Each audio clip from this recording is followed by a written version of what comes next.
안녕하십니까. 튼실튼실 실전 모의고사 3회 사회해설 시작하도록 하겠습니다. 7번 보겠습니다. 가는 김교사의 수업 계획안의 일부이고 나는 수업 장면, 다는 교사들과의 대화의 일부입니다. 물음에 답해 보겠습니다. 먼저 소문항 1번입니다. 인구 밀도와 인구 분포를 비교하는 서술입니다. 이는 김 교사의 수업 제재 자체가 인구 분포의 특징과 관련된 것이기 때문인데요. 사실은 제시문을 읽지 않고도 선생님들의 상식과 강론 지식에 근거하여 푸실 수 있는 문제이기도 합니다. 모범 답안 말씀드리겠습니다. 인구 분포는 사람들이 어디에 얼마나 모여 살고 있는지를 나타낸 것이라고 한다면 인구 밀도는 주어진 단위 면적 1제곱킬로미터당 거주하는 인구수를 말합니다. 인구 밀도에 대한 서술에 단위 면적에 대한 인구수라는 핵심 내용이 포함된다면 정답으로 인정됩니다. 소문항 2번 보겠습니다. 동그라미 1번, 가의 가설 기억을 설정한 학생 집단들이 본 수업을 마무리하면서 내렸을 결론을 쓰고 다의 니은에 대해 쓰시오. 먼저 동그라미 1번, 가설 기억을 보도록 하겠습니다. 인문적인 조건이 인구 분포에 영향을 미쳤을 것이다. 여기서 인문적인 조건이라고 한다면 교통, 산업, 기타 등등 인간의 생활에 관련된 조건이 인문적인 조건에 해당이 되는 것이겠지요. 이것을 설정한 학생 집단들이 본 수업을 마무리하면서 어떤 결론을 내렸을지 한번 수업의 전체적인 흐름과 나와 다도 함께 살펴보도록 하겠습니다. 김 교사는 인문적인 조건이 인구 분포에 영향을 미쳤을 것이다 라는 가설을 인구 분포도를 통해서 살펴보고자 하는 흐름을 제시하고 있습니다. 사실 이 강론 내용을 알고 계신 선생님들이라면 이 인문적인 조건, 방금 말씀드린 바와 같이 지역에 따라 산업, 교통 등과 같은 인문적인 조건이 다르기 때문에 지역에 따라 인구 분포가 다르다라는 결론의 형태로 매짐을 해주셔야겠습니다. 이어서 동그라미 2번 보겠습니다. 다의 니은에 대해 쓰시오. 다의 니은, 바로 여기.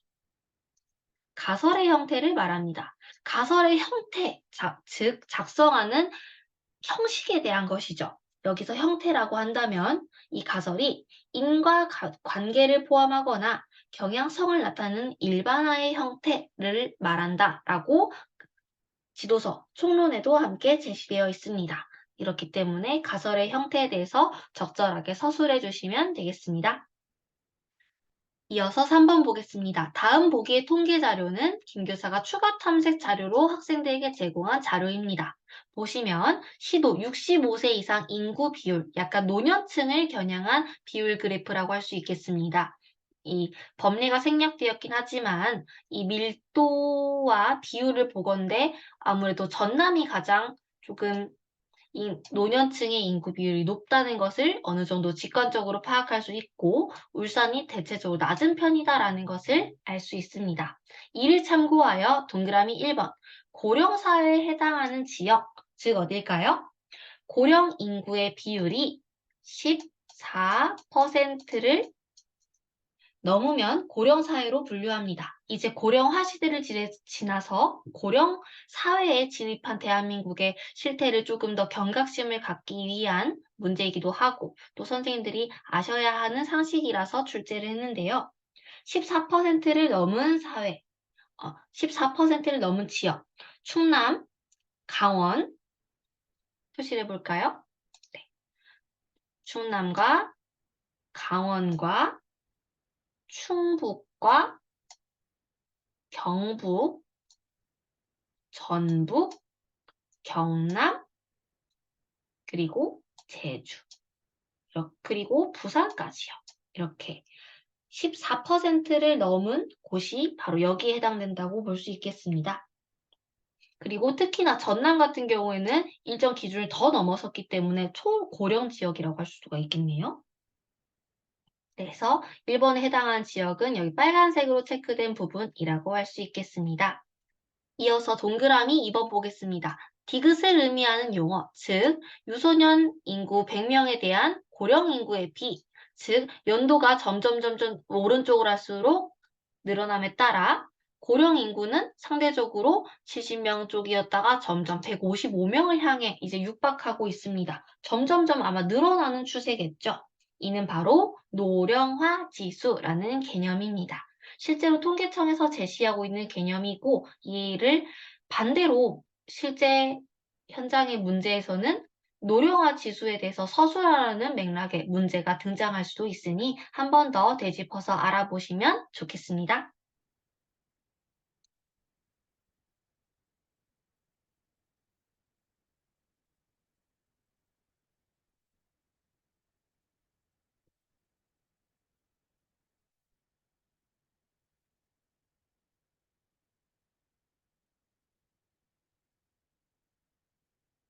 이어서 8번입니다. 가는 4학년 담임교사 윤교사의 사회수업의 한 장면이고 나는 학생들을 평가하기 위해 평가 문항에 대한 답안을 정리한 것입니다. 소문항 1번부터 보겠습니다. 가의 기억, 바로 답사를 말하네요. 문화유산 답사 활동의 효과를 학습자 측면에서 한 가지 쓰는 것입니다. 크게 어렵지는 않은 문제였습니다. 답사의 효과 굉장히 다양한 게 있죠. 실제로 학생들이 눈으로 보고 귀로 듣고 또 그곳에 있는 전문가의 해설을 직접 들을 수도 있으니 좀 더 생생한 체험이 가능하다는 측면으로 효과를 서술해 주시면 되겠습니다. 읽어드리면 문화유산을 실견하고 오감을 활용해서 접하는 등 역사에 관한 흥미와 관심, 역사적 상상력을 현실적인 수준으로 향상할 수 있다. 또 문화유산을 통해 스스로 문제를 제시하고 자료를 수집하고 추론하며 해석하는 과정에서 역사적 사고력을 신장할 수 있다. 이어서 실증적 자료를 사용함으로써 문자와 사진으로만 학습을 평면적, 간접적 지식의 한계를 극복할 수 있다.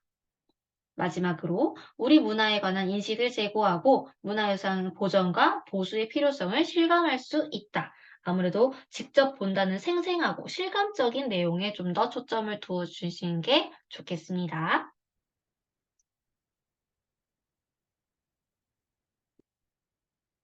이어서 소문항 2번입니다. 가해 효찬이와 같은 학생을 가진 학생들에게 문화재 지정본에 대해 설명하는 니은에 들어갈 내용을 교사의 발문 형태로 쓰시오.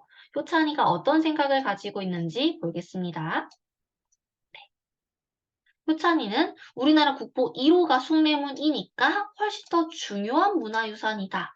즉, 지정번호가 꼭 중요한 순서라고 착각을 하고 있는 흔한 경우이기도 하죠. 이런 학생들을 지도하기 위한 윤교사의 교사 발문, 이를 적절하게 지도할 수 있는 발문으로 문화재 지정 번호는 문화재적인 가치의 우선순위를 뜻하는 것이 아니라 단순한 지정 순서라는 것을 짚어주는 것이 좋겠습니다. 이러한 말을 교사의 발문 형태로 쓴다면 되겠지요. 단순히 지역의 순위라든지 이 지역보다 저 지역이 더 우수하거나 좀 더 우선시된다는 의미가 전혀 들어가 있지 않다는 것을 짚어주는 것이 좋겠습니다. 이어서 소문항 3번입니다. 가의 은수의 발표 내용을 참고하여 디귿에 알맞은 용어, 바로 이 디귿. 전반적으로 설명하고 있는 것에 해당하는 용어를 쓰는 문제인데요.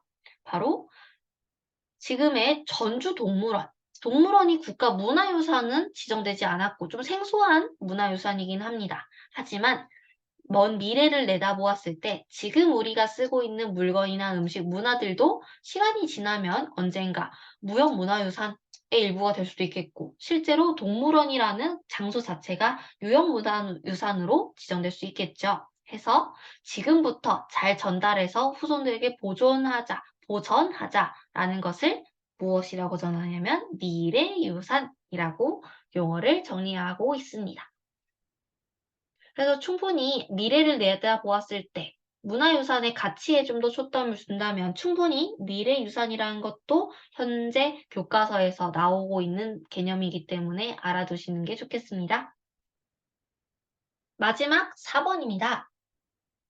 윤 교사가 학생 평가 결과 기록을 이와 같이 잘함에는 유빈이와 연아 학생을, 보통에는 진혁이와 보현 학생을, 노력이 필요한 학생에는 범준 학생을 놓았습니다. 즉 진역, 보현, 범준이와 다른 뭔가 유빈이와 연하의 답안에는 좀 더 윤교사가 성취 기준과 기준으로 맺었던 그 내용에 부합하는 내용들이 다 포함이 되어 있다는 뜻이겠지요. 한번 비교를 해보도록 하겠습니다. 유빈이와 연하의 답변을 보면 알게 된 문화유산과 함께 소개도 하고 있고 또 이게 어떤 가치가 남아있는지 이런 풍란문이 어떤 가치가 있다고 생각하는지 또 이러한 움직임이 어떤 것이 있는지까지 자세히 나와 있습니다. 그럼 B 답안, 진혁이와 보현이 그리고 범준이의 답안을 보도록 하겠습니다. 진혁이와 보현이는 조사는 잘했지요? 네, 했고요. 하지만 범준이와 같은 학생들은 아직 구체적인 태도라든지 소중히 여기는 실천 방안에 대해서는 부족합니다. 즉, 이 진혁이, 보현이, 범준이와 달리 유빈이, 연하는 실천 방안까지 제시했다는 것, 그 평가 기준에 착안을 해주시는 게 좋겠습니다. 즉, 성취 기준 4403-3에서 나타나 있는 것처럼 문화유산의 가치를 설명할 수 있음 플러스 소중히 여기는 태도, 그에 대한 실천 내용까지 포함해야 적절한 평가 기준으로 제시될 수 있겠습니다. 이상으로 튼실튼실 실전 모의고사 3회 해설 마무리하겠습니다. 감사합니다.